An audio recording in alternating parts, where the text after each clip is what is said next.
Welcome to Journeys of Faith. The title of this audiobook is The Life of St. Leopold Mandic. It is narrated by Bob and Penny Lord, and the authors are also Bob and Penny Lord. Thank you.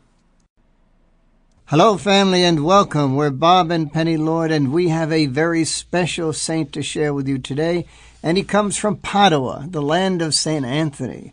Only this time it isn't St. Anthony, it's St. Leopold Mandic, and he is the saint of reconciliation. We now have two exceptional reasons for visiting the city of Padua, the Basilica of St. Anthony and the Church of St. Leopold Mandic. Our St. Leopold is called a saint of reconciliation. As we go along with the story of his life, you'll understand the full dynamics of his title. St. Leopold was born in what we know now as Croatia, formerly Yugoslavia, in the little village of Castelnovo. The Capuchins have built a house in that area where St. Leopold was born. Our saint was born on December the 5th, 1866, into a life of finery and position. He was groomed to live in keeping with his family station, but that did not interest him.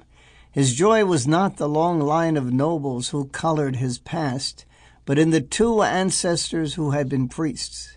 He was the last of 12 children, a tiny baby. He would not grow into more than 4'6". From birth he was a sickly child, but what he lacked in height and good health, he would possess in wisdom and compassion. He was given the name Bogdan, which means the God-given one. This was destined to become a prophecy. He was not only the product of a noble family, from which he inherited fine manners and a gentle spirit, but he was blessed to have truly Christian parents who recognized in this their last jewel from the Father, one chosen to give his life to the Lord and his church.